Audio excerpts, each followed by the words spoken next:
En août 1589, un Bourbon protestant et pauvre devient, selon les lois de transmission de la couronne, roi de France. Il se nomme Henri IV. Le pays est épuisé par 30 ans de lutte civile et religieuse entre catholiques et protestants. En 15 ans, ce souverain réussit à pacifier le royaume et à le redresser économiquement. Mais Henri IV demeure auprès de bien de ses sujets fanatiques, un intrus dans une France imprégnée de traditions catholiques. Des assassins rôdent autour de lui, cherchant à l'éliminer. Le 14 mai 1610, le couteau de Ravaillac met fin à la vie de ce souverain premier de la dynastie des Bourbons. Voici comment, heure par heure, s'est déroulée cette journée fatidique qui a marqué à tout jamais l'histoire de France.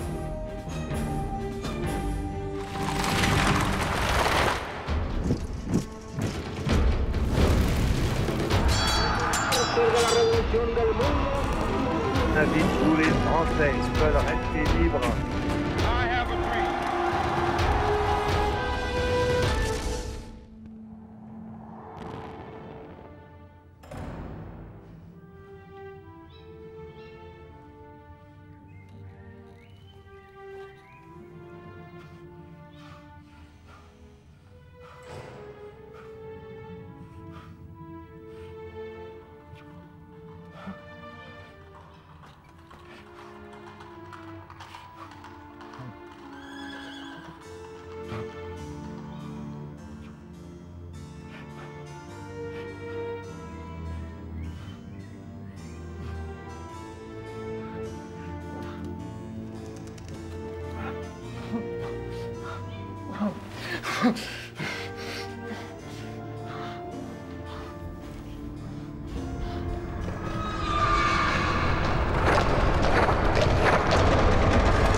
Encore ce cauchemar.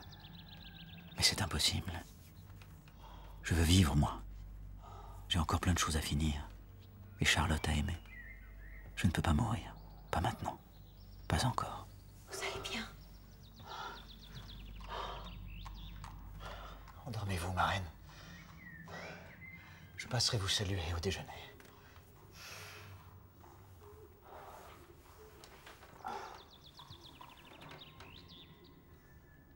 Passons, Pierre. J'ai de mauvaises nouvelles, Majesté. Dites. Votre conseiller, notre bon Sully, est souffrant. Bon, dîner avec lui hier soir. Une poularde au miel. Ah, il allait très bien. Malheureusement, sire, c'est un fait. Sully était tellement mal cette nuit qu'il a dû prendre un bain. Un bain? Oui. Est-il à la mort? Non, non, pas encore, mais il est alité. Bon, bah, j'irai voir aujourd'hui. Et quand tu m'as parlé de mauvaises nouvelles, il y en a un pluriel, n'est-ce pas? Il y a des rumeurs, sire. Des rumeurs d'attentat. Oh, ça c'est pour nous.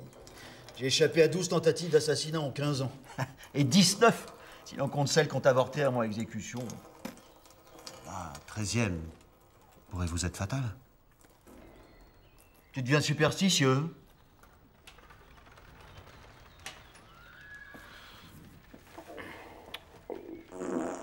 Le 14 mai 1610, le roi de France a 59 ans. C'est un âge avancé pour un monarque. Mais Henri IV est en pleine possession de ses moyens. Ses capacités à gouverner et à raisonner sont intactes. Après plusieurs années de conflits armés, il a réussi à établir une certaine unité dans le royaume. Mais les passions ne sont pas totalement éteintes. Catholiques et protestants demeurent sur la défensive. Ils n'attendent qu'une étincelle pour mettre le feu aux poudres.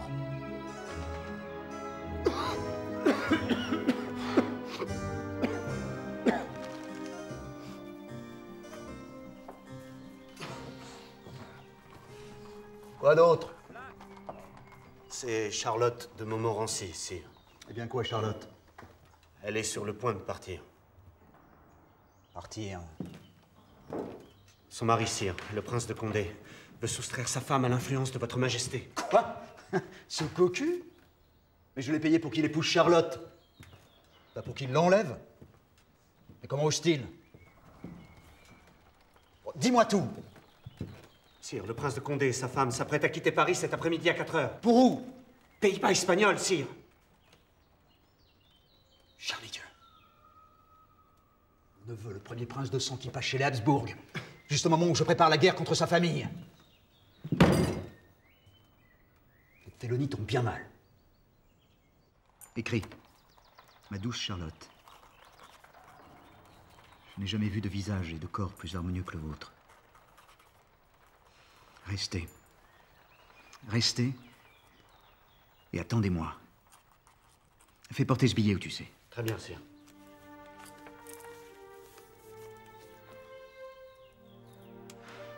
Si ce courrier n'empêche pas mon neveu de quitter la France, la guerre que je prépare me permettra de le retrouver et de récupérer Charlotte. Veuillez porter cette lettre à la princesse de Condé. Ordre du roi. Tout de suite. Quand je pense que je peux te perdre, mon amour. Toi qui rayonnais au milieu des nymphes lorsque je t'ai découvert cette première fois.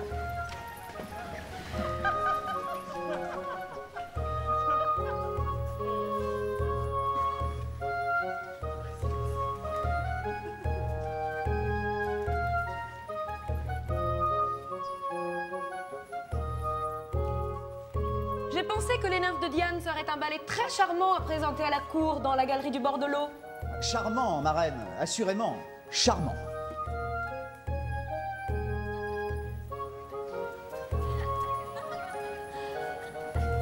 Vous m'avez manqué, Seigneur. Comtesse du Moret, vous avez le goût du risque. Vous connaissez la reine, elle est jalouse. Elle pourrait vous éloigner de la cour. Attends que vous aurez une telle poigne, mon roi. Je voulais savoir votre avis sur les costumes. Je vois qu'ils sont à votre goût. Ils sont magnifiques. Putain, là. Je ne suis pas votre ex-femme Margot. Je ne tolérerai pas de tels agissements de votre part. Je ne faisais que dire au revoir à la comtesse de Moret. Eh bien, vous pouvez lui dire adieu maintenant. Je ne veux plus jamais vous voir, ni dans mon théâtre, ni à la cour.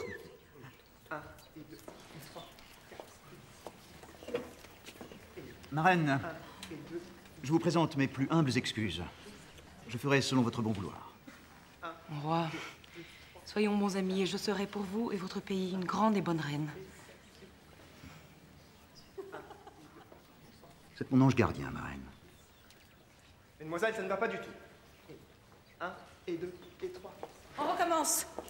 Mesdemoiselles, remettez-vous en place. Musique.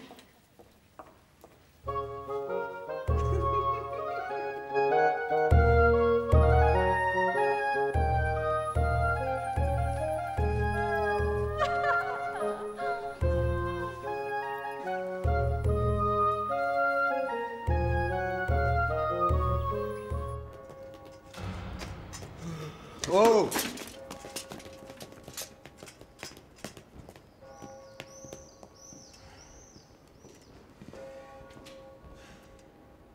Je vais passer voir Sully avant d'aller retenir Charlotte. Vous n'y pensez pas, sire. Son mari vous a déjà trahi. Tu as raison.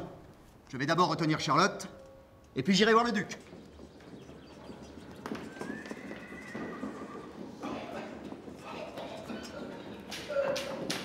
Sire, nous devons nous entretenir sur l'entrée de la reine Marie de Médicis dans Paris. Son sacre a été majestueux. Son entrée dans Paris doit l'être plus encore. J'irai visiter les décorations, les arcs de triomphe, en allant voir Sully qui est malade. Et la guerre, sire? Départ après-demain, 100 000 hommes, que je conduirai moi-même. Nous allons réduire l'emprise des Habsbourg sur les duchés allemands. Sire, si vous prêtez main forte aux huguenots allemands, sa sainteté le pape pourrait vous excommunier encore une fois. Et la France ne prête pas main forte. Elle arbitre.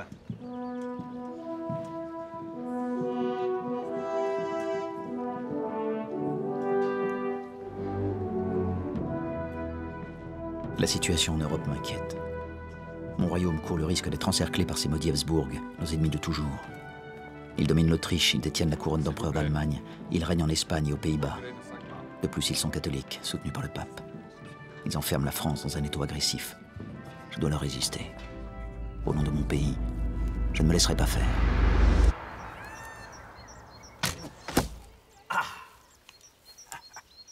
La puissance atteinte par les Habsbourg me préoccupe, sire. Et il ne vous sied pas que la France se retrouve encerclée par les terres catholiques, n'est-ce pas?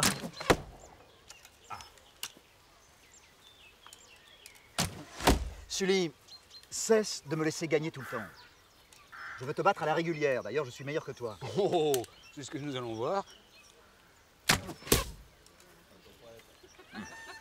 D'un côté, les Habsbourg d'Autriche avec des possessions considérables. Et de l'autre, les Habsbourg d'Espagne qui règnent sur la péninsule ibérique, sur le royaume de Naples, le Milanais, sans compter toutes leurs colonies en Amérique. Mais tu oublies les Pays-Bas. L'Espagne cherche à isoler entièrement votre royaume, lui-même divisé entre catholiques et protestants. J'aime pas les Espagnols. Il va nous falloir intervenir pour rétablir l'équilibre. C'est indispensable. Mais avec doigté, il ne faut pas irriter le pape.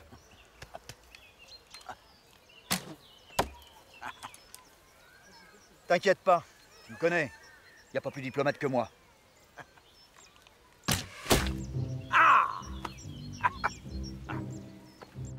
Que le premier approche. Allez. Arrêtez avec ce feu. On est au mois de mai, il fait une chaleur du diable. Épargnez les forêts. Parlez à votre roi. Je viens au-devant de votre majesté parce que j'ai beaucoup de peine avec les impôts qui me taxent beaucoup. Mes labours vont bien mal avec l'augmentation de la gabelle et depuis que je suis obligé de payer la taille, mes finances sont si pauvres que mes enfants travaillent... Ma Charlotte, mon bel ange, tu es mon havre de paix. Si je te perds, il ne reste que la trahison, la guerre et la vieillesse. Toi, tu es la jeunesse et l'amour. Toute ma vie.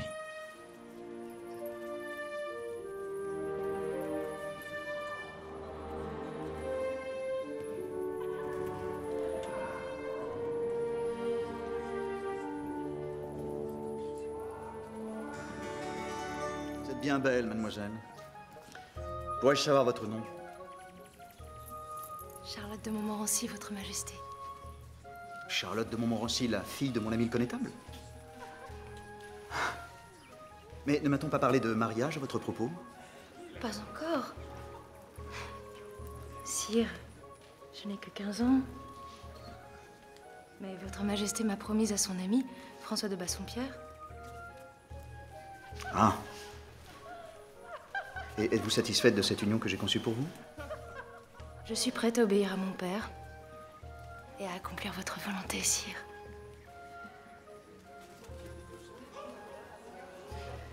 Vous êtes un ange tombé du ciel.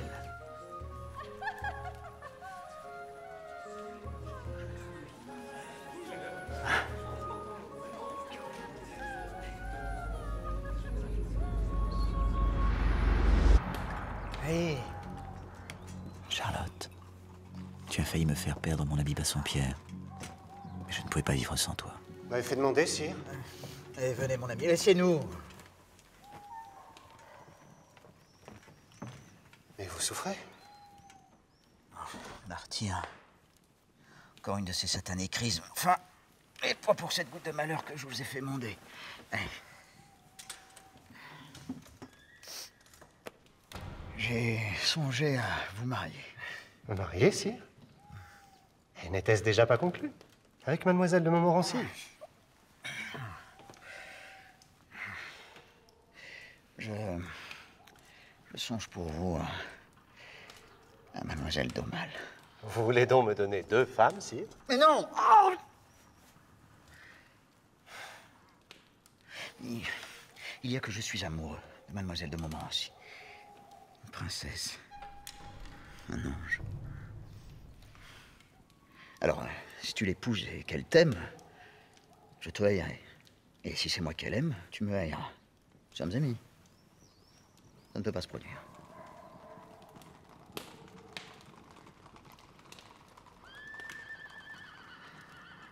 Sire, j'ai toujours voulu témoigner à votre majesté l'extrême dévouement que je lui porte. Certes, je ne renoncerai pas d'un cœur léger à cette jolie enfant, mais puisqu'il plaît à votre majesté que je m'écarte d'elle, alors... Oui. Je souhaite que ce nouvel amour apporte à votre majesté autant de joie que sa perte ne me cause de regret. Bassompierre. Et à qui comptez-vous marier mademoiselle de Montmorency? Oh, à mon neveu. Le prince de Condé. Le prince de Condé? Mais pardonnez-moi, sire, le prince de Condé ne préfère-t-il pas la chasse et la compagnie des jeunes et faibles à celle des nymphes? Eh oui, je ne savais pas. Si on le dit, sire.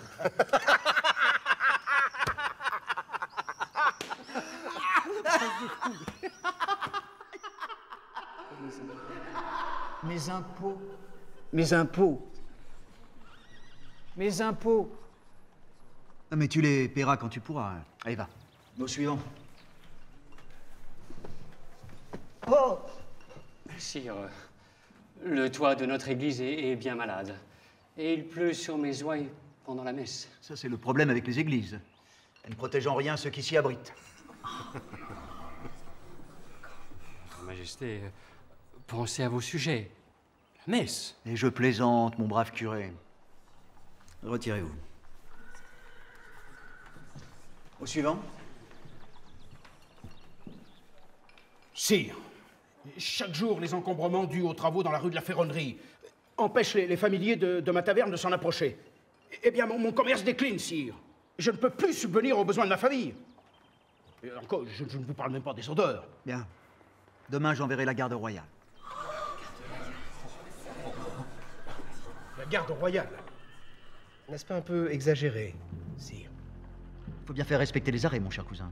Bien entendu. Vous n'êtes pas sans savoir qu'Henri II en a fait signer un pour que cette ruelle soit dégagée.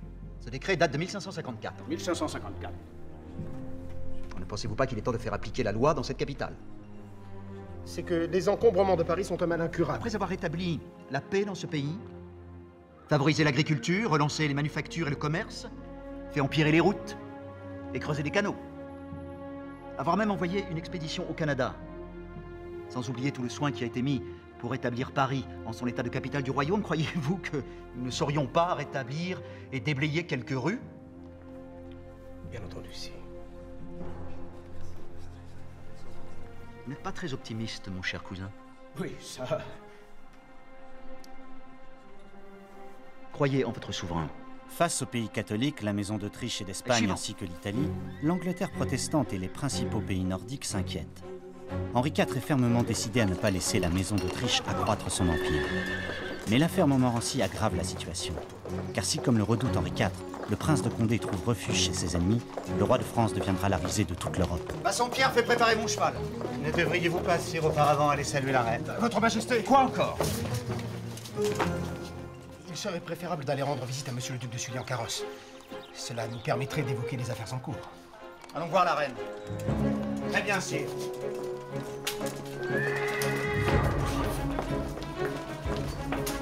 L'issue d'une guerre n'est jamais certaine. Dans cette bataille que je vais livrer contre les pays catholiques, je peux bien y laisser la vie et voir la France disparaître dans l'escarcelle des Habsbourg. Mais toi, mon neveu, Condé prince félon, tu vas rendre sa liberté à Charlotte. Ventre saint gris, tu t'y es engagé.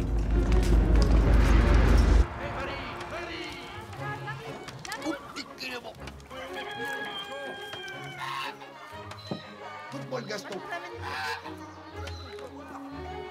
Hein?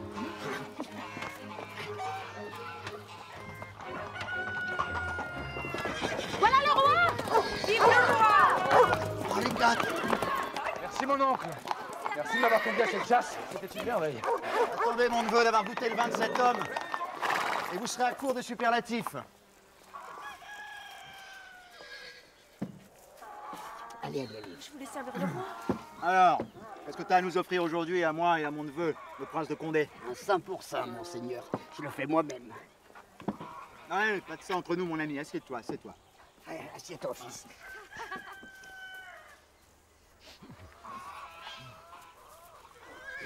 À la chasse. À la chasse. À l'amour. À l'amour.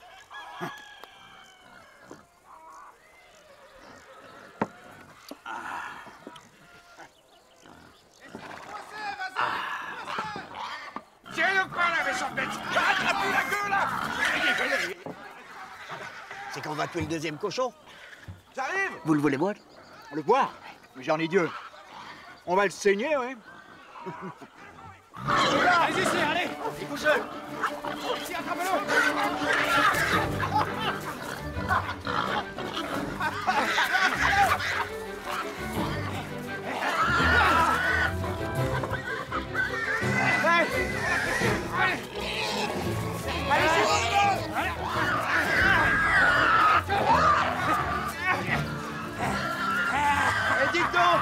feu! Vous êtes un vrai chasseur! Et puis vous savez tenir une bête! Excusez-moi, Ridel, sire, mais je suppose que vous avez quelque chose à me demander? Ah oui! Allez, vas-y, maintenant tire. Que diriez-vous de vous marier? Je sais que vous projetez de me marier à mademoiselle de Montmorency, afin de pouvoir jouir d'elle à votre guise, mon vieil oncle. Et cette perspective ne vous sied pas? J'ai ouï dire que vous ne faites guère de mal aux damoiselles. Il est vrai que je préfère la chasse.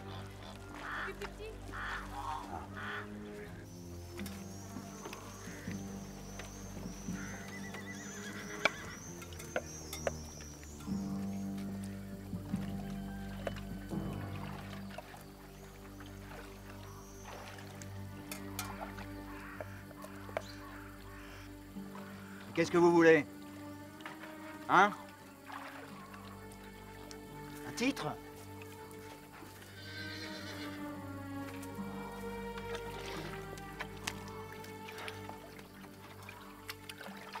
Je ne serai jamais roi, n'est-ce pas? Je peux jurer de rien, mon neveu. Alors, regardez-moi. Vous n'étiez pas le premier sur la liste. Combien? Une pension de 150 000 livres de rente.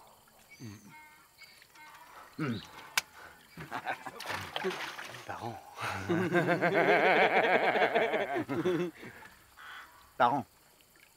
C'est cher. Le prix des cornes.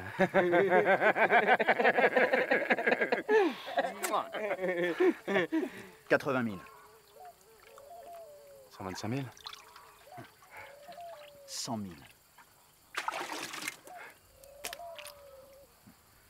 Elle me fait rouspiller par Sully. Oula!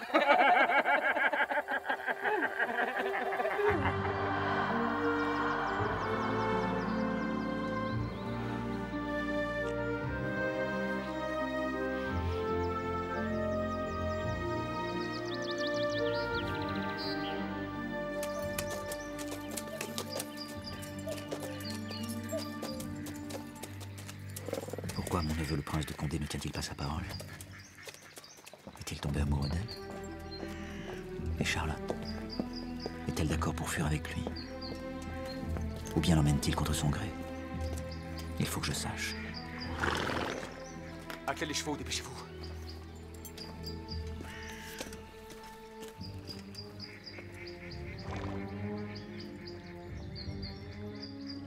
Je ne peux le quitter, tu comprends? Madame, ne pleurez pas. Vous n'êtes pas encore partie, hein?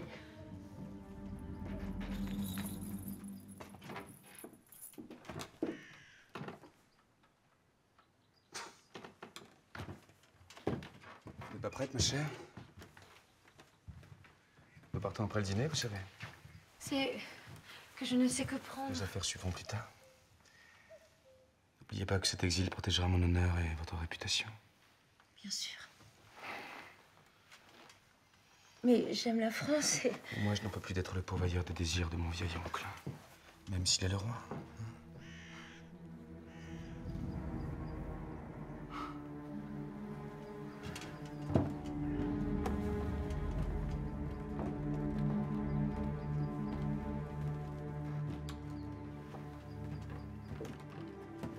Le roi aurait dû faire de moi la favorite près de son cœur au lieu de me marier à cet homme qui n'aime que la chasse.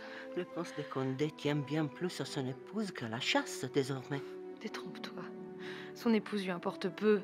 Le prince ne veut que s'opposer au roi et défendre son soi-disant honneur devant toute l'Europe. N'est-ce pas préférable pour vous d'être princesse de Condé, épouse d'un prince décent, que d'être la favorite d'un roi qui commence à sentir la fenaison? Je t'interdis de parler du roi de cette manière.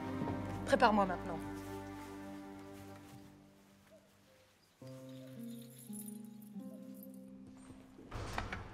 Vous devez vous rendre à l'Arsenal, n'est-ce pas? Les nouvelles vont vite. La voyante me l'a conté. Écoutez ce qu'elle a à vous dire. Je vous ai vu, mon roi, rue de la Ferronnerie, vous allez mourir dans votre carrosse. Je l'ai vu vous tuer aujourd'hui. Vous étiez celle mourant sur la terre humide de la rue. Humide. Aujourd'hui, il fait plein soleil. Vous voyez bien que ce sont les prédictions d'une vieille folle. Mon roi, je vous en conjure. Allons, mamie, soyons raisonnables, voulez-vous? Qu'est-ce que je dirais au pauvre Sully qui est malade? Je n'ai pas pu venir vous voir parce que la voyante de ma femme me l'a déconseillé. Vous contrariez trop de monde, mon mari. Ne tentez pas le destin inutilement. Mais si je succombais à ce 20e attentat, vous seriez enfin débarrassé de moi. Réjouissez-vous. Pensez à votre fils au lieu de faire le coq. Maintenant que vous êtes reine, je dois préparer votre entrée dans Paris. Je dois aussi m'assurer que Sully, tout malade qu'il est, a bien mes 400 canons à l'arsenal. Mis au profit de votre guerre, pour défendre des protestants allemands et provoquer la colère du pape Paul V. Ça n'a rien à voir avec la religion. Il y va de l'équilibre européen et de la gloire de la France. Alors pourquoi tant de rumeurs et de ricanements? On dit que c'est bien Bruxelles et les Pays-Bas que vous attaquez et non l'Empire. L'intérêt de mon pays a toujours prévalu au mien. Vous êtes bien placé pour le savoir.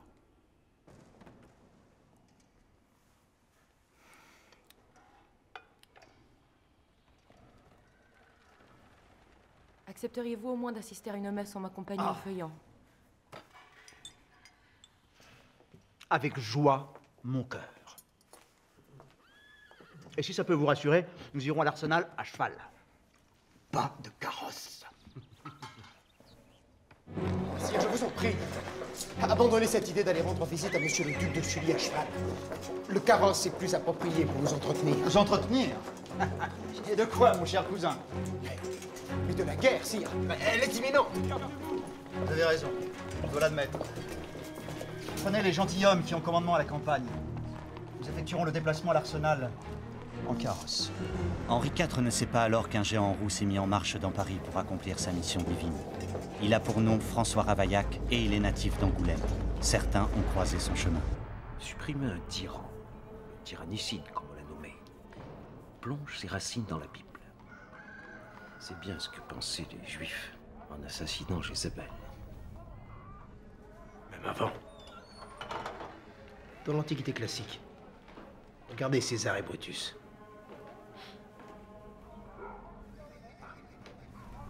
Voici mon greffier de justice, François Ravaillac. Il veut être éclairé sur la mise à mort d'un tyran et si l'acte peut être justifié devant la loi divine. Genoux, mon fils, genoux. Mon père,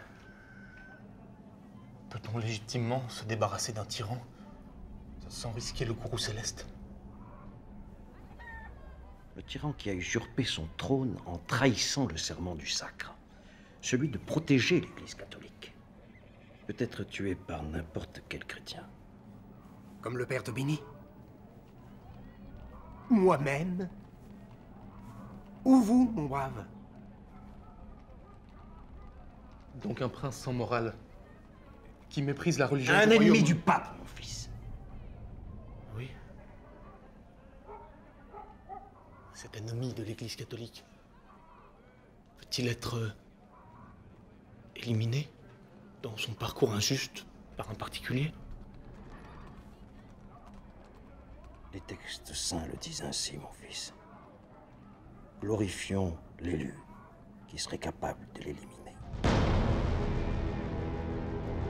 Et tout cela sans mettre en péril sa vie éternelle. On sera même sanctifié dans l'au-delà.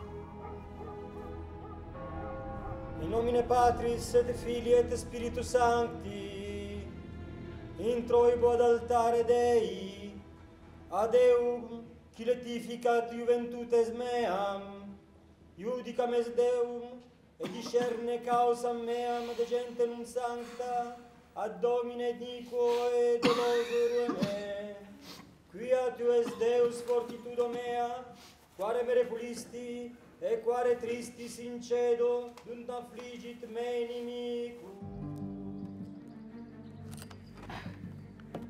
Si cette missive arrive au roi avant notre départ pour Muret, je suis sauvée. Vous risquez le courroux de monsieur votre époux s'il l'apprend. Ne t'inquiète pas. Je m'occuperai du prince comme il se doit. Allez, va. Tout de suite, madame.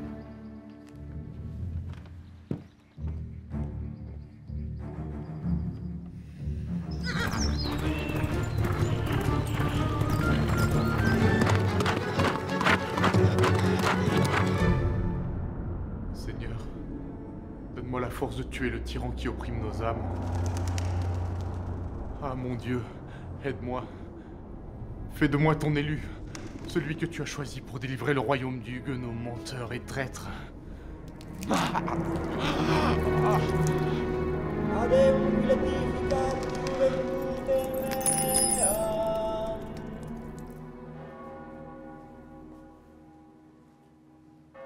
Oratre fratres, omnipotentem, Dominus vobiscum, et cum spiritum tuo.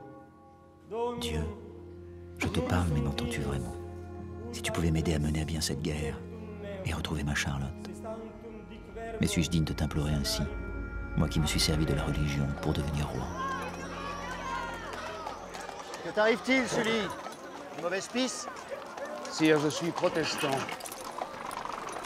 C'est pas de gaieté de cœur que je vous conseillerais de vous tourner vers l'Église catholique. Et pourtant, si vous voulez être sacré roi de France, il vous faudra abjurer le calvinisme et vous convertir publiquement au catholicisme. Je le sais, on me le répète tous les jours. D'ailleurs, la conversion, je connais. On m'a déjà converti de force. Nous avons survécu tous les deux à la Saint-Barthélemy. J'ai même dû faire semblant de prier devant une statue de la Sainte Vierge.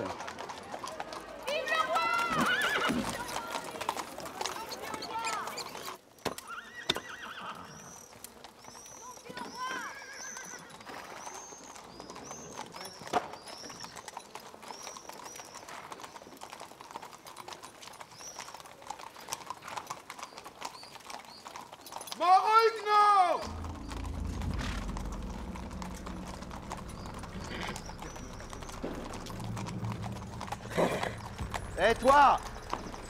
Sers-nous à boire.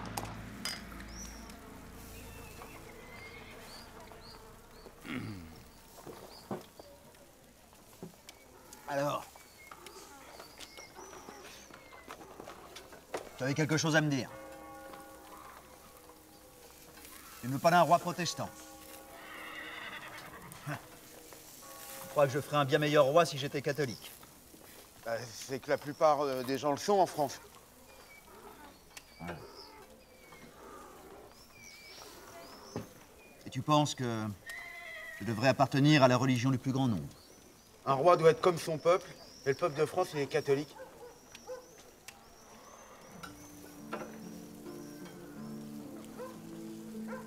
Je te remercie de tes conseils. Écoutez la voix de ce peuple que vous aimez tant. Je vais devoir retourner au catéchisme. Bon, ben, Sully, organise-moi cette messe. C'est déjà fait, sire. 4 théologiens que vous connaissez bien se proposent de vous instruire. Ah, Sully. Corpus Christi. Corpus Christi. Merci, madame. Cette messe m'est d'un grand secours. Je suis heureuse. S'il vous plaît, restez au Louvre aujourd'hui, mon roi. Je ne peux. Sully m'attend. Votre Majesté, je suggérerais que vous vous confessiez aujourd'hui. Oh, est-ce bien nécessaire, mon père? C'est bientôt la guerre. Nul ne doit mourir avec une âme impure. Foutre Dieu! Vous voulez tous m'enterrer aujourd'hui? Écoutez, mon fils, on ne jure pas dans une église. Bien qu'il en soit, selon votre parole sainte, je vous suis, mon père. Attendez-moi.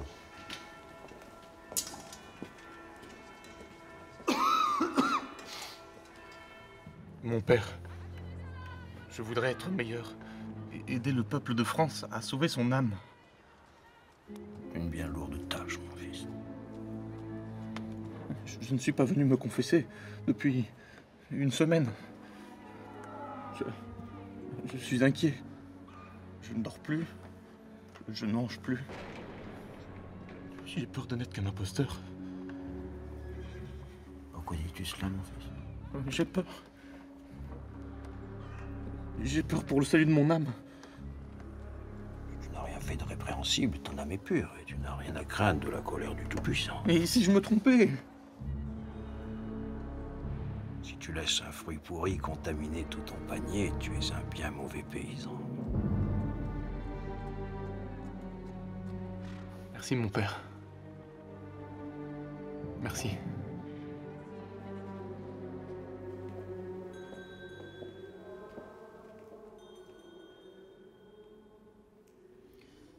Voilà, je crois que je vous ai tout dit, mon père.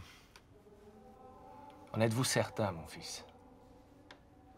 Enfin, vous ne m'avez confessé que quelques menus péchés. C'est que je suis sans péché. Je suis catholique. Il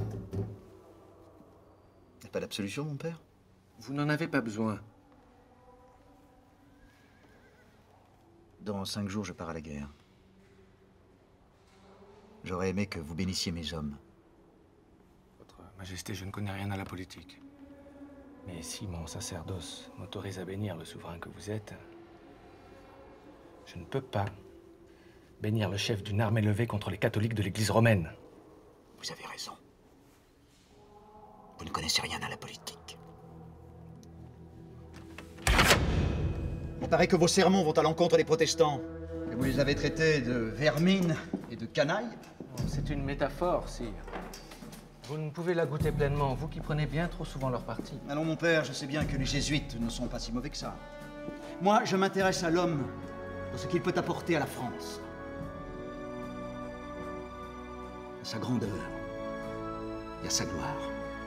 Sa religion m'indiffère, c'est son dévouement pour le pays qui m'importe. Vous comprenez? Allez en paix, mon fils. Derrière la gouaille d'Henri IV, derrière sa désinvolture apparente, se cache une remarquable connaissance de la politique et une incroyable expérience de l'âme humaine. Mais cette expérience des hommes le porte à l'amertume, presque au cynisme. Alors que Charlotte représente, elle, l'innocence et l'amour, une lumière pour cet homme sur qui pèsent les terribles responsabilités d'une guerre annoncée.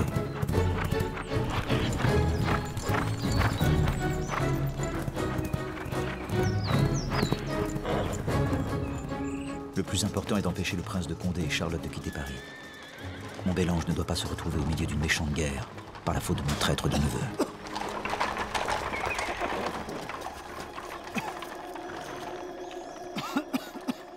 Quelque chose ne va pas, sire. Le carrosse. Quoi, le carrosse? Les paroles de la voyante. J'en ai fait le même cauchemar cette nuit. Venez, superstitieux, Votre Majesté. Mais elle parlait de sol humide. Et comme vous le lui avez justement dit, aujourd'hui il fait très beau. Regardez. Mais la terre de la rue était humide. De mon sang. À cheval. Votre Majesté! Nous avions des documents à signer. Et à cheval. Dans mon bureau. Pourquoi tous ces tourments? Maintenant que le royaume existe véritablement, que la paix civile, malgré cette guerre imminente, est rétablie, je pourrais bien me reposer, avoir la paix. Mais en ai-je le droit? Toute ma vie, j'en ai douté. Je préfère m'entretenir avec vous dans mes jardins plutôt que dans mes salons. Je m'y sens prisonnier. Nous avons passé tant de temps à cheval que le cuir de nos selles nous est plus familier que celui de nos fauteuils. Sully, si nous avons pu regagner Amiens contre ces maudits Espagnols, c'est à vous que nous le devons. Je n'ai fait que servir mon roi. Vous avez fait bien mieux. Vous avez su trouver l'argent, vous avez surveillé la fonte des boulets et des canons à l'arsenal, passé les marchés de vivres et de munitions, envoyé les liquidités nécessaires au paiement des troupes. Non, vous avez sauvé la France. La guerre avec l'Espagne est bientôt gagnée. Votre souveraineté peut être assurée définitivement. Mais? Ah, mais je n'ai rien dit, sire. Rien dit? Ah, je te connais. Donc, ma souveraineté est assurée définitivement, mais... Il vous faut consolider la paix intérieure. Il faudrait que les catholiques et les calvinistes apprennent les compromis. Ça fait bien 3 ans que nous négocions avec nos huguenots. Offrez-leur quelques villes où ils pourront exercer librement leur culte. Oh, les catholiques ne le supporteront jamais. Ah, sauf si je déclare le catholicisme première religion du royaume. 3 ans de négociations pour aboutir à la promulgation d'un édit qui aura force de loi, ce n'est pas très cher payé. Vous n'aurez jamais droit au repos, n'est-ce pas? Jamais, sire. Le pays a besoin de vous, de votre force, de votre volonté. Ralliez-vous à mon panache blanc. Vous le trouverez toujours sur le chemin de l'honneur. Je n'aurais jamais dû utiliser une telle formule, moi. Vous appartenez à la France, sire.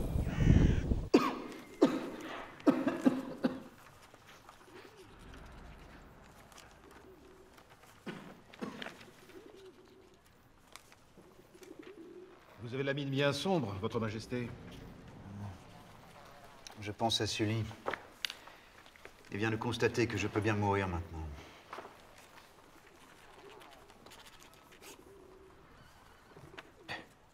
Mais que dites-vous là, mon roi? Et la vérité, mon cher cousin. À l'issue de la guerre, la France pourrait vivre sans moi. Ah, mais qu'est-ce qui fait chaud aujourd'hui? La reine saura conseiller le dauphin quand il sera en âge de me succéder. Les caisses, grâce à Sully, sont pleines. Que me reste-t-il à faire? Hormis démasquer les traîtres.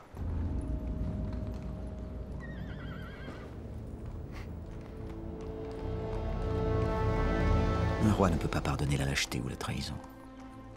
Dès qu'on touche à mes royaumes, à ma couronne, à mes enfants, je réagis sans délai, en homme d'État, en roi, en homme.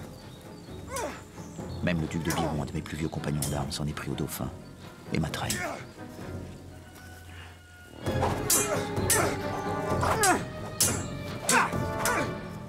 Défendez-vous, Biron. Nous avons à parler, vous et moi. Sire, votre épée n'est pas mouchetée. À votre non plus, Biron. Sire, vous ne pensez pas, les duels sont interdits. C'est vous qui en avez fait loi. Je sais bien, mais entre amis, que peut-il nous arriver? Oh oui.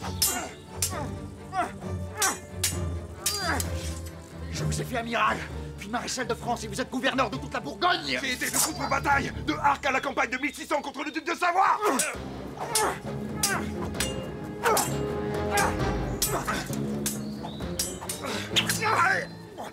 On n'interrompt pas le roi, Biron. J'ai eu 32 blessures au combat pour vous prouver ma loyauté. Ça, c'est la 33e. Celle des traîtres. Je ne comprends pas.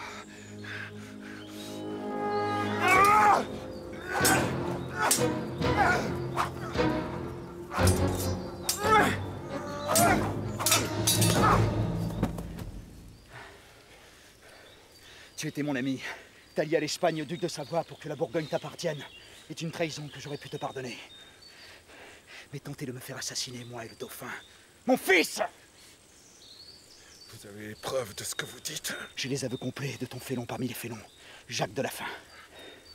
Eh oui, l'ampleur de ta trahison a fait avouer ton homme de main qui a préféré te livrer à moi plutôt que de me combattre.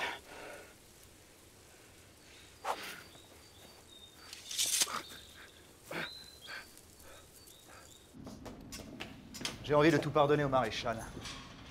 Il me fait pitié. Et je lui dois tant. Et vous êtes venu ici pour lui donner la possibilité de s'expliquer. Bon, ensuite, vous déciderez. Reconnais les faits, Biron, et tu seras pardonné. Parle. Je t'en prie. J'aimerais confondre mon accusateur. Il y a plus de place en mon cœur pour la miséricorde que pour la haine. Tu peux tout m'avouer. Je suis ton ami. Je n'ai pas besoin de pardon, sire. Je ne vous ai point offensé. Tu ne comprends donc pas? Je te propose l'impunité. Tout ce qu'on dit de moi est faux. Mon frère d'armes.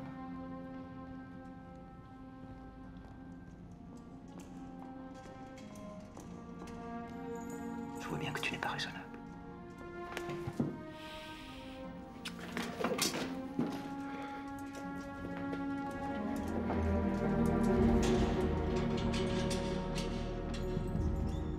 Même la tête sur le billot du bourreau. Biron n'a pas cru que j'aurais pu le gracier s'il avait tout simplement avoué sa trahison. Mais Henri IV savait également que la mort du duc de Biron avait cristallisé la haine qu'il pouvait inspirer à certains gentilshommes de sa noblesse qui étaient frustrés par sa grande autorité royale. Le roi était lucide et savait qu'il devait redouter les fanatiques religieux. Ces fous de Dieu, qui voyaient dans le meurtre du roi considéré comme un tyran, un acte salutaire pour celui qui le commet et libérateur pour le royaume. Laissez passer! Passe! Qu'est-ce que tu veux? Une lettre pour le roi. Reste là, j'ai la porte.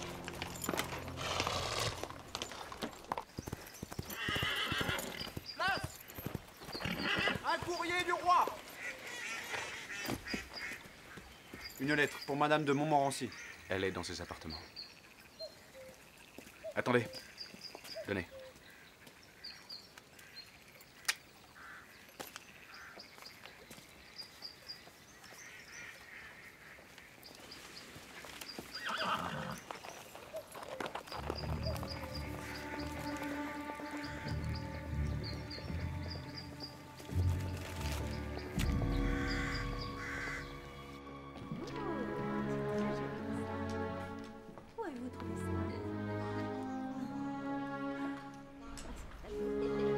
Marie de Médicis a 6 enfants d'Henri IV et va être enfin sacrée reine de France. Ce 14 mai 1610, elle est à la veille de cette consécration. Encore quelques retouches et ce sera terminé. Qu'en dites-vous, jeune homme? Vous ferez une reine magnifique. Je l'espère bien, mon fils. Je l'espère bien. Elle vous réclame. Bravo. Ciao, piccolina. Oh, che bella bambina. Che bella che sei. Madame, un cavalier a apporté cette lettre pour le roi. Je le croyais avec vous. Je vais la lui remettre.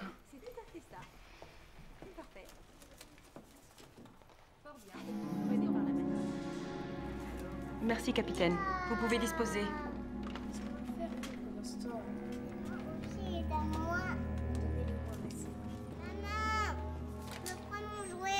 Soyez gentil. Tony, il est à vous. Où en sommes-nous des préparatifs de la guerre? J'estime à 220 000 hommes l'effectif des troupes prêtes à entrer en campagne. Sans compter les 50 000 hommes que vous conduirez personnellement à Bruxelles, sire. Celui que Dieu lui prête vie m'a dit que nous pouvions espérer 800 bouches à feu. Mais c'est le double de ce que nous avions prévu. Ah, que voulez-vous? Cet homme est un vaillant artilleur. D'une efficacité redoutable. De fait, j'ai bien peur que le duché de Berg ne soit jamais autrichien. Je demande audience au roi. Le roi, je veux parler au roi. Au roi, je dois vous parler. Le roi, je veux parler au roi. Je demande audience au roi. Au roi, je dois vous parler. Devrions-nous accorder audience à ce bougre? Sully nous attend, monseigneur. Au nom de la Vierge Marie, au nom de Saint Joseph. Vous avez raison d'Épernon. La Vierge Marie, Jésus-Christ et Saint Joseph, il ne va pas y avoir assez de place dans ce cabinet pour accueillir tout ce monde-là. Excusez-moi, Votre Majesté, mais la reine voudrait vous parler. Nous arrivons. Au nom de tous les saints, s'il vous plaît.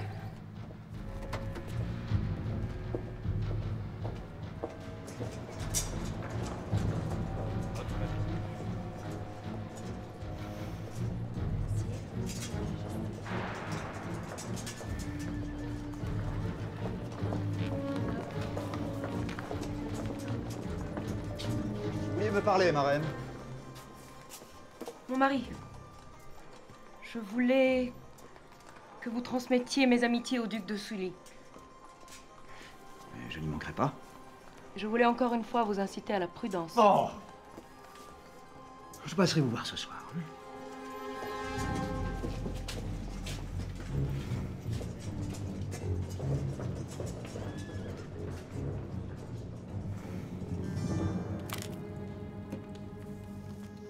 Remettez ce pli au courrier de la princesse de Condé. Cela lui fera comprendre que le roi ne peut la visiter aujourd'hui. Bien, madame.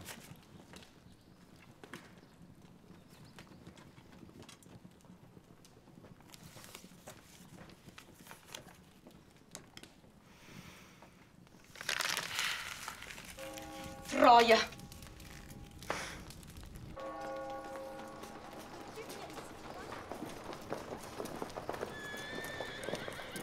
Épernon, j'avais dit pas de carrosse. Où sont les chevaux? Quand même dans une confusion extrême. Je m'en occupe, sire. Et lorsque je lui ai dit... Allez au carrosse. Vous venez avec nous. Désolé. Qu'est-ce que vous faites là? Je viens voir le roi. Mais pas maintenant. Mais je dois le voir. Pas ici. Passez mon cru de la Ferronnerie. vous pourrez parler au roi. Oui, je me souviens. Allez, partez maintenant. Bon, alors, ces chevaux. C'est votre conseiller en stratégie militaire, sire. Regardez-le, le pauvre. Qu'est-ce qu'il a, mon Bason? Cela fait 4 ans qu'il ne monte plus à cheval. Il a quel âge? Le même que le vôtre, sire. Oh. Bon. Allons au carrosse. Tenez, sire. Elle vous porte mon bonheur. Comment t'appelles-tu? Gabrielle, Majesté.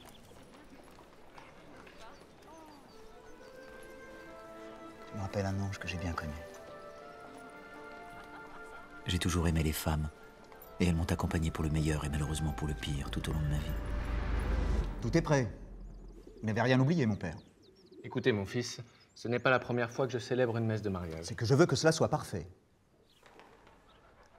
Si vous cherchez la perfection, il ne faudrait pas épouser une femme divorcée. Divorcé? Je vais l'être bientôt moi-même, alors. Oui, mais vous êtes notre roi. Elle... La duchesse de Beaufort. La duchesse de Beaufort, pardonnez-moi. Elle ne sera jamais respectée comme une reine. Je me moque de ce que l'on pense. Moi, je veux que les enfants la voient telle qu'elle est. Belle, resplendissante, aimante. N'ayez crainte, ce sera parfait. Sire, c'est un grand malheur. Quoi? La duchesse, votre Gabrielle. Elle est morte, monseigneur.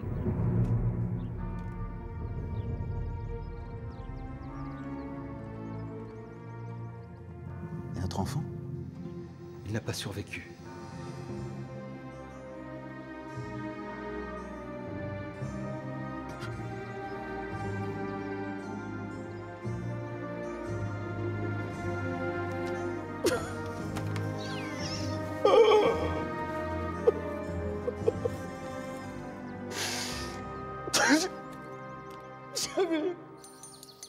Pourquoi pleurez-vous, père? Parce que j'aimais ta maman, Gabrielle. Que je suis triste. Vous n'êtes pas seul. Je suis là, moi. Mais la mort de votre mère est cruelle. Elle signifie ma solitude. Vous êtes le roi. Vous êtes tout puissant.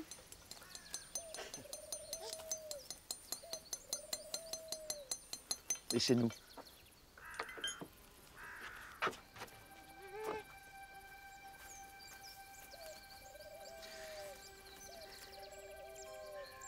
Seigneur, j'ai tellement besoin de croire en votre paradis.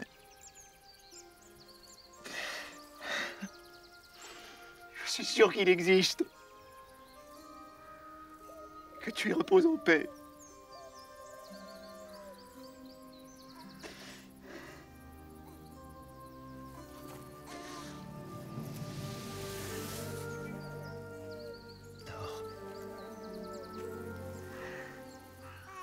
Mon ange. Maman. Mon petit.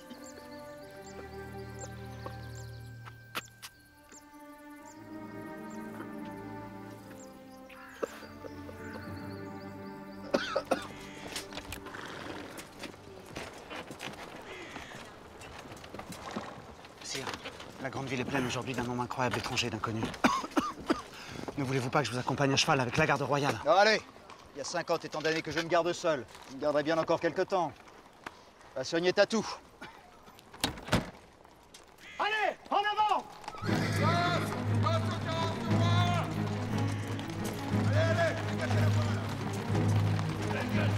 Gabrielle, tu étais la liberté. Une liberté que je viens à peine de retrouver avec Charlotte, et voilà que je suis enfermé dans ce carrosse. Pourquoi le sort s'acharne-t-il à vouloir me la ravir? Même Marie, mon épouse, a toléré cet amour.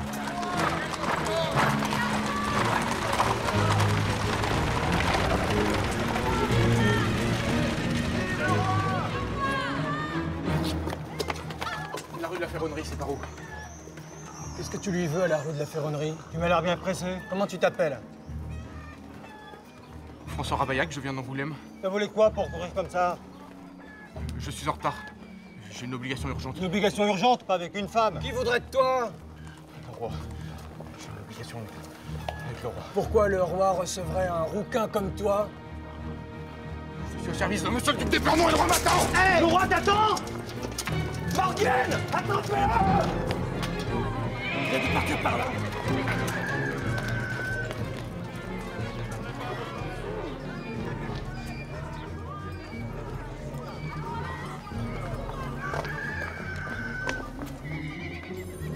Tu viens, Lucas?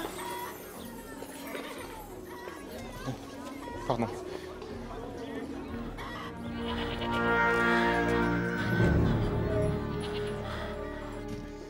Vous venez, ma chère? Déjà, Nous sommes en retard. Notre voiture nous attend depuis une bonne heure. j'ai entendu un cavalier tout à l'heure. N'était-ce pas un messager? Non, vous pensez bien que si un messager était venu vous apporter une lettre, je vous en aurais averti de suite. Vous attendiez quelque chose, peut-être?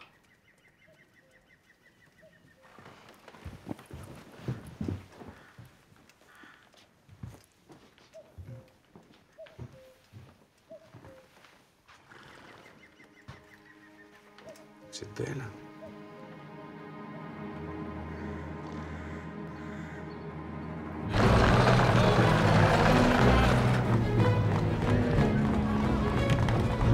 Intelligent, dégage là.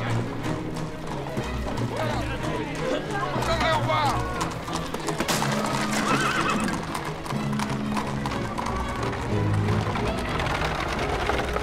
Vive le roi!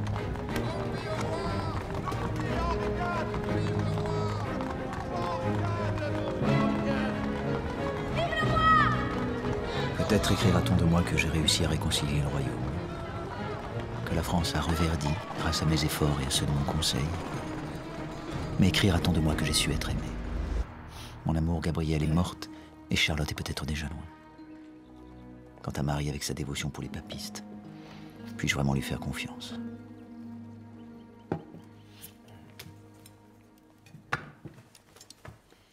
Qu'est-ce qu'il y a? Quand cesserez-vous de pleurer la perte de votre Gabrielle? Tu ne l'aimais guère.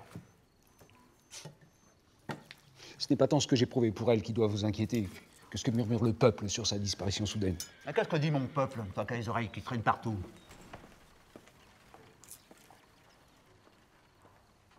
On dit, sire, que le ciel a voulu épargner au roi d'épouser une fille indigne de lui. Que la duchesse est morte à 2 pas du Louvre et qu'elle n'a pas eu le temps d'occuper la chambre de la reine qu'elle s'était fait préparer. Que Gabrielle avait signé un pacte avec le diable pour vous épouser. Suffit!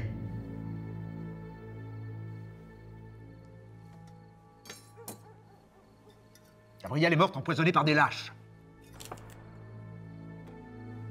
Comment pouvez-vous être aussi cruel avec une femme que j'adorais? Sire, les Français n'aimaient pas Gabrielle.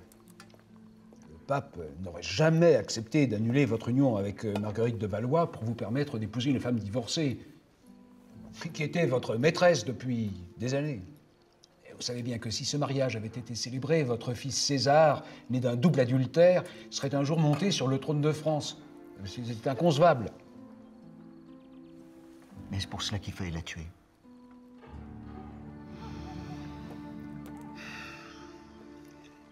La main de Dieu, la main du diable, je ne sais pas. Peut-être Gabrielle est-elle morte d'une de ces fièvres si fréquentes chez les femmes en couche.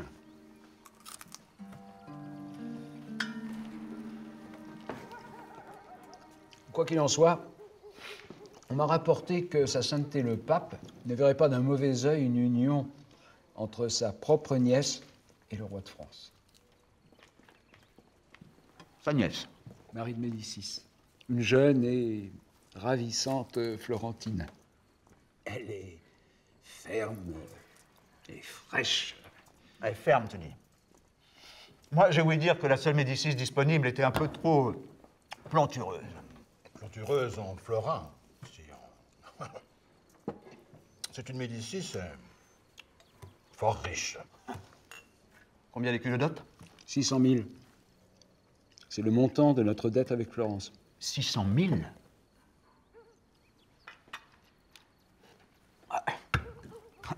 Notre trésor a bien besoin de cet argent-là. Il nous faudra aussi un héritier. À la politique. Un roi ne se rend pas à l'attaque. Avec moi les destriers.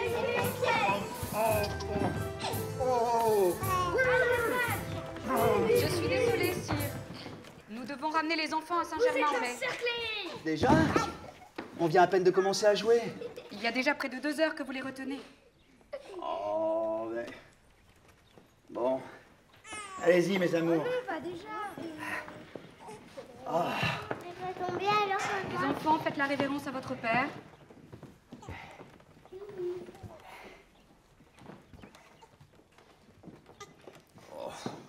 Allons, allons, les enfants. Le carrosse pour Saint-Germain nous attend dans la cour. Allez, allez. Que diriez-vous d'être enfin sacré? Vous pourriez être couronné à l'abbatiale de Saint-Denis, devant toute la noblesse française. Je vous remercie de l'honneur que vous me faites, sire. Nos enfants et Louis en particulier vous en seront reconnaissants. Il est temps pour la France de prévoir une reine, qui soit une régente respectée, au cas où. Ne partez pas en guerre. Je n'aimerais pas être une veuve couronnée. Oui, Dieu me protégera, comme il m'a protégé dans tous les combats de ma vie. Cependant, il faut apprendre à Louis à devenir roi. C'est son rôle. S'il m'arrivait un malheur, vous seriez sa seule protection. Je ferai en sorte que votre autorité ne soit pas remise en cause, en posant sur votre tête une couronne. Oh, j'ai envie de vous. Non, vous m'avez déjà donné 6 beaux enfants. L'intime complicité qui nous lie nous épargne les tracas d'une mauvaise couche. Votre petite Charlotte vous agace toujours les sangs. Eh bien, si vous voulez le savoir, oui, j'ai envie de la voir, c'est vrai. Évitez de grâce à une reine d'être trop ridicule. Eh, je saurais rester discret. Ce n'est pas dans votre nature, dans votre intérêt.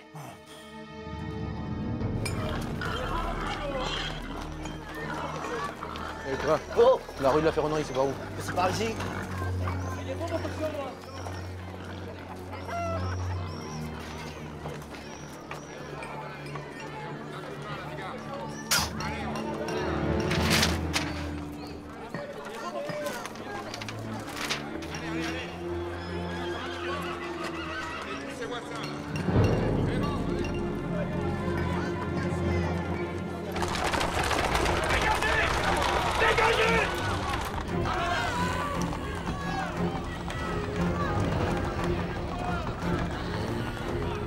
D'épernon.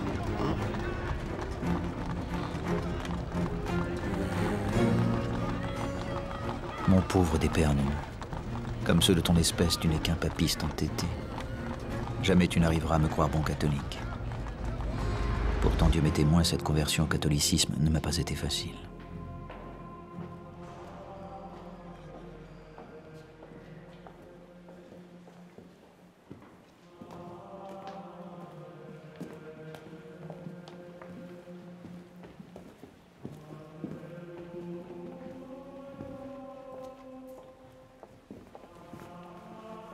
Si les théologiens n'acceptent pas sa conversion au catholicisme, Alors les villes catholiques refuseront de s'incliner et Henri ne sera jamais sacré roi de France. que penses-tu, Henri de Navarre, en ton âme? Je pense qu'un chrétien peut gagner son salut en confessant l'une ou l'autre religion. Le pape t'a excommunié. Je demande à être reçu dans le giron de l'Église catholique, apostolique et romaine. Crois-tu que l'Église de France peut contredire l'avis de Rome? À Paris, le légat du pape a excommunié tous les ecclésiastiques assemblés à Saint-Denis pour mon éducation, et pourtant vous êtes toujours là. Ton abjuration au calvinisme doit être aussi sincère que ta conversion au catholicisme. Nous sommes là pour en juger. Posez vos questions, je répondrai honnêtement. Crois-tu au purgatoire? J'accepte les dogmes de l'Église catholique. Mais je refuse d'être astreint à une croyance étrange telle le purgatoire qui résiste à mon entendement.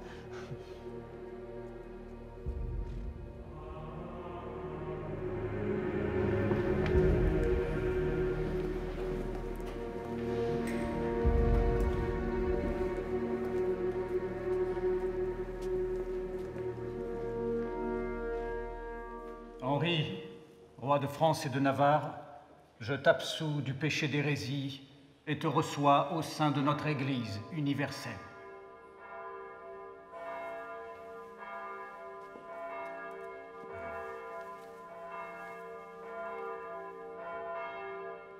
Paris valait bien cette messe, donnée dans l'abbaye de Saint-Denis.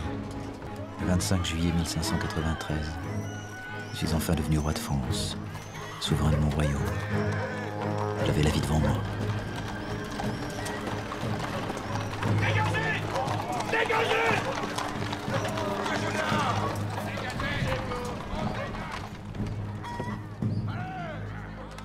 Votre Saint-Gris sera parti. Qui ça, sire? Mais vous le savez bien, Charlotte.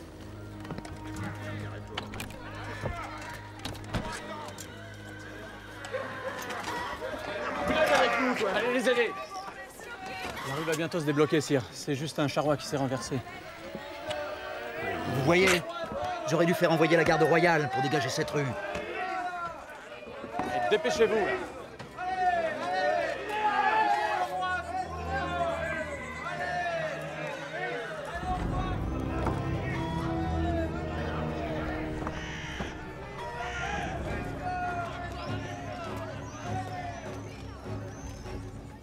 Vous aviez raison, nous avons laissé s'installer trop d'échoppes.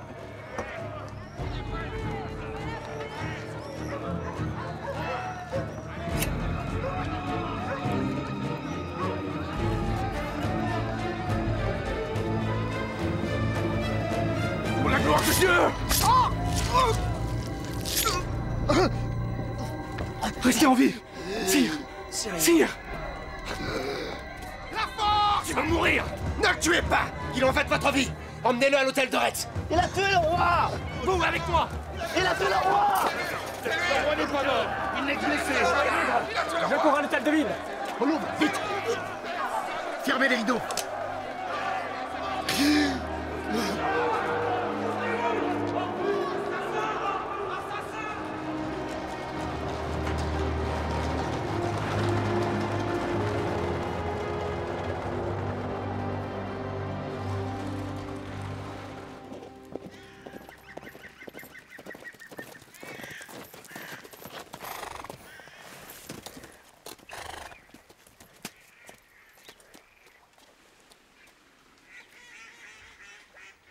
Alors, l'as-tu vu?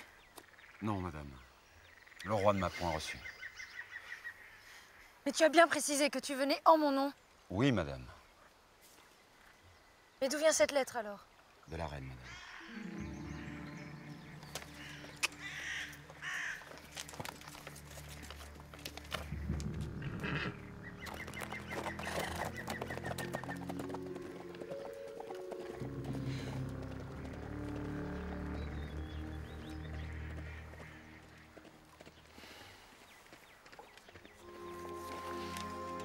Ça va aller.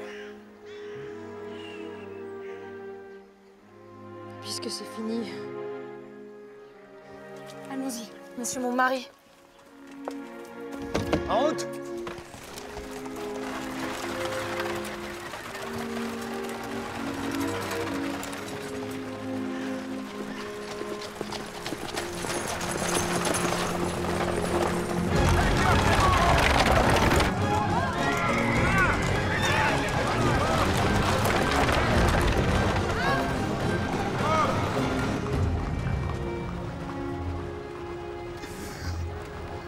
Le roi ouvre les yeux.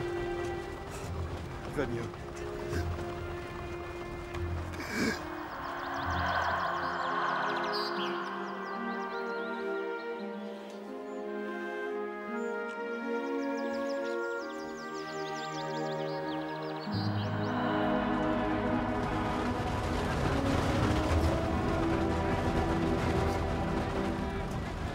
C'est Dieu qui le rappelle à lui.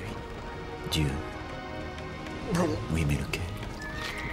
Déjà enfant, je voyais mon père et ma mère se déchirer pour leurs dieux respectifs.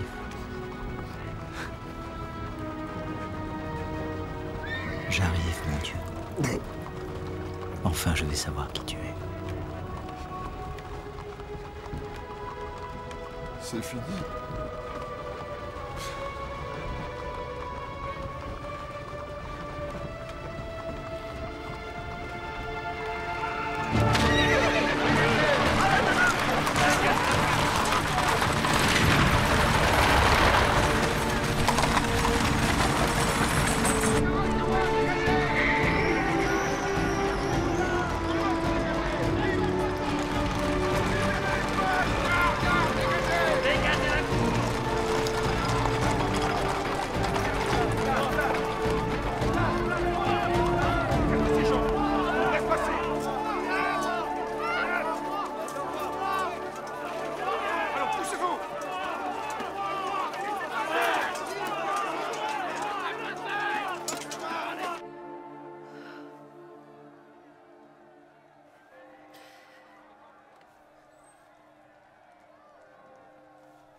Pardonnez-moi, madame.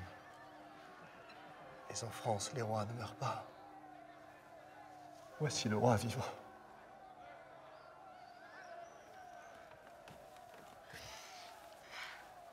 Viens, mon fils.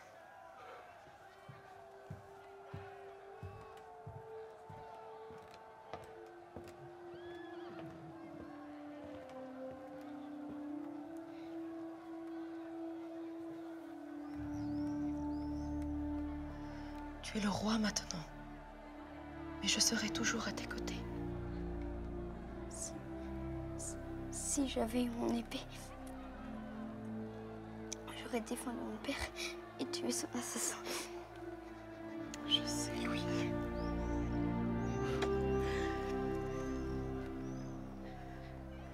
N'oublie jamais ton père. C'était un grand roi et un grand homme. Qu'est-ce que tu viens faire ici, l'abbé? Je ne suis pas abbé, mon fils, mais prêtre. Et je viens sur les recommandations du duc d'Épernon pour m'entretenir avec cet homme, meurtrier du roi.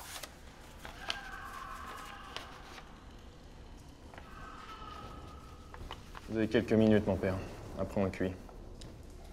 Et c'est par là.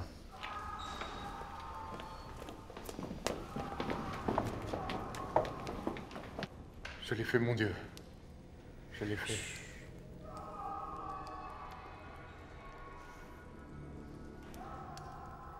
Tu dois savoir, mon fils, qu'il ne faut pas compromettre les gens de bien. Je sais, mon père.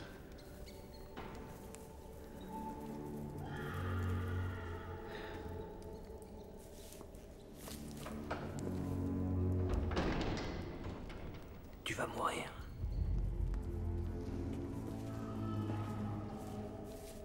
En ayant accompli ton devoir. Et il s'agit de mon âme, mon père.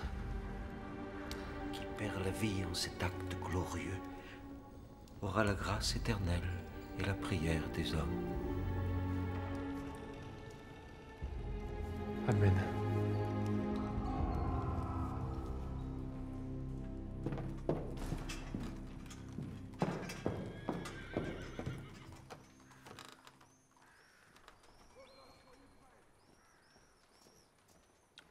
Réunissez un grand nombre de cavaliers et marchez sur Paris afin d'apaiser la foule et de prévenir les risques d'émeutes. Ordre de la reine. Allez!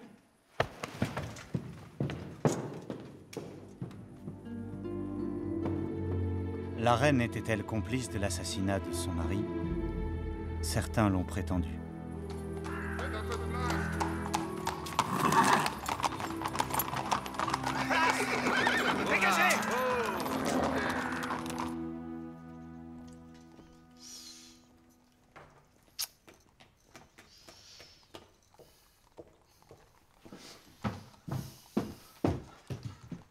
Bassompierre? Celui, c'est au sujet du roi. Bah, il est en retard, comme toujours. Non, Sully, cette fois, il ne viendra pas. Que s'est-il passé? Parle!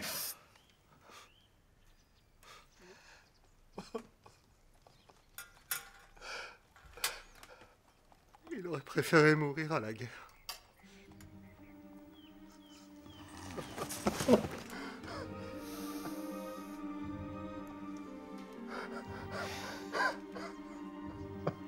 Je vais aller au Louvre. Les ambitieux vont se déclarer.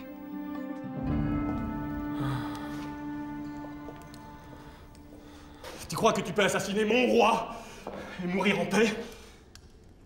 J'ai frappé et la lame s'est enfoncée, comme dans du foin. Comme dans du foin? Qui t'a donné l'ordre d'assassiner le roi? Dieu. Dieu! Et qui d'autre? La Vierge Marie. La Vierge Marie. La Vierge Marie! Oui. Tu sais ce qu'on réserve aux régicides? La vie éternelle quand les rois sont des tyrans.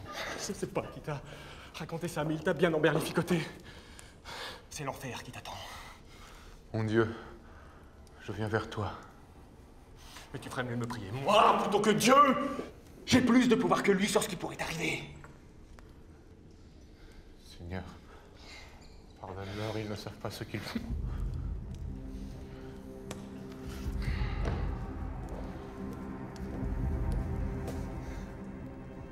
Arrache-lui les tétons.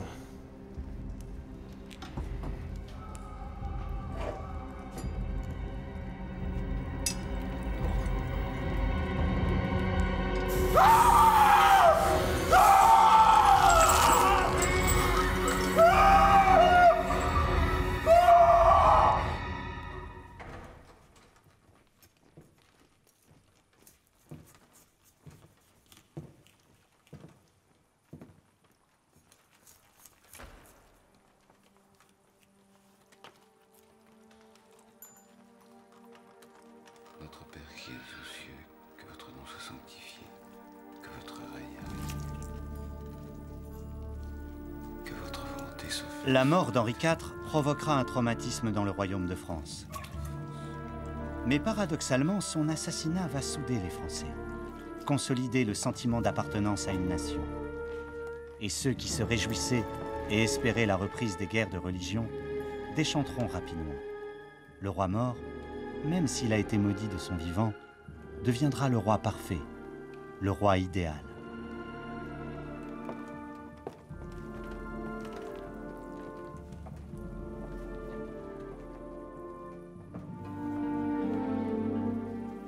Henri, tu nous as quittés pour toujours. La France entière te pleure. Aujourd'hui, nous sommes tous des orphelins.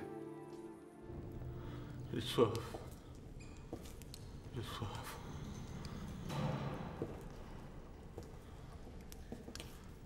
J'ai soif. J'ai soif. J'ai soif.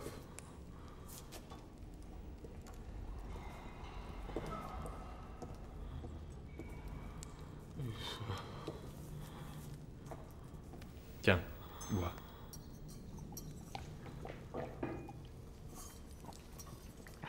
Pourquoi vous faites ça? Parce que c'est ce qu'il aurait fait. Il aurait pitié de toi. Nous, Notre roi.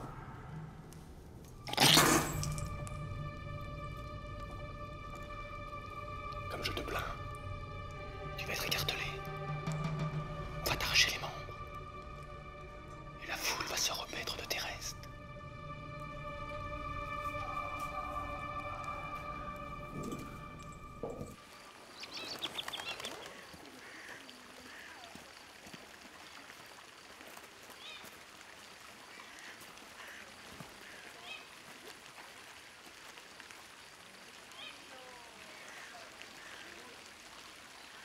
Je ne veux plus être roi.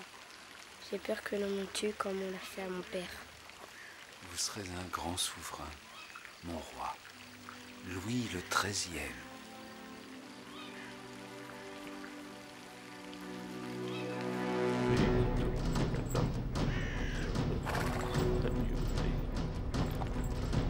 Ravaillac n'avouera jamais, laissant les comploteurs pour toujours impunis. T'es prêt?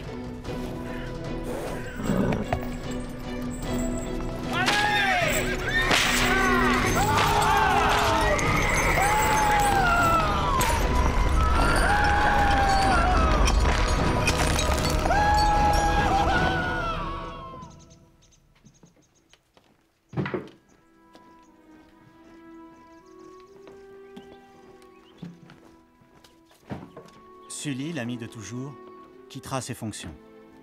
Après la mort du roi, il entrera en conflit avec la reine et le conseil de régence. Écarté du pouvoir, il vivra jusqu'en 1641.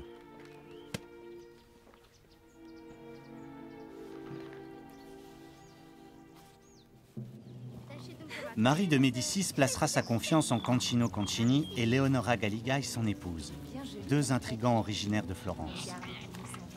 Louis XIII, devenu roi à 14 ans, va s'empresser de faire assassiner Concini et fera enfermer sa mère au château de Blois. Mais Richelieu réussit la réconciliation miraculeuse entre la mère et le fils. Marie de Médicis, tentera alors de manœuvrer contre Richelieu, qui se débarrassera d'elle en 1630. Elle sera exilée en Allemagne, où elle s'éteindra 11 ans plus tard, 31 ans après Henri IV.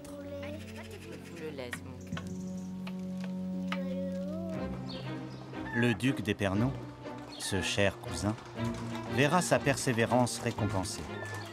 On le nommera gouverneur militaire de Guyenne en 1628.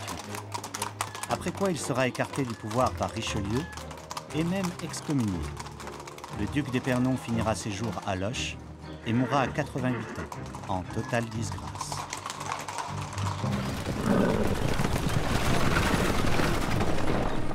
Charlotte n'apprendra la mort du roi qu'une fois arrivée à l'étranger. Elle ne reviendra que plus tard à Paris avec le prince de Condé, qui sera comblé de grâce par la régente. Charlotte de Montmorency donnera 3 enfants à son mari, mais ne l'aimera jamais véritablement. En 1643, elle deviendra la marraine d'un tout jeune dauphin de France, le futur Louis XIV.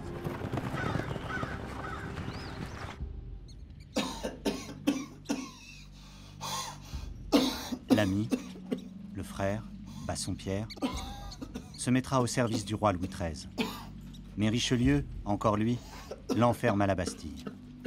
Il y reste 12 ans et n'en sortira qu'à la mort du cardinal en 1643. 3 ans plus tard, il mourra d'apoplexie.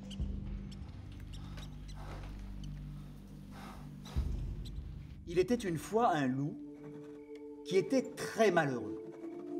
Une jolie fermière... Henri IV a été un roi libre, doué d'une extrême intelligence des hommes et de l'État. Les femmes ont été sa faiblesse, ou peut-être aussi sa force. N'a-t-il pas avoué « Sans amour, je serai sans vie ». Mais bien sûr que non. Tu peux même m'aider à garder mes moutons. Quoi? Tu veux qu'un loup garde des moutons? Mais ne sais-tu pas que nous les dévorons également? Mais si.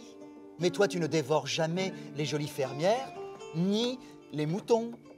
Tu es mon ami. Je te fais confiance. J'aime bien les loups. La morale de l'histoire, les enfants, c'est qu'il ne faut pas juger autrui aux apparences.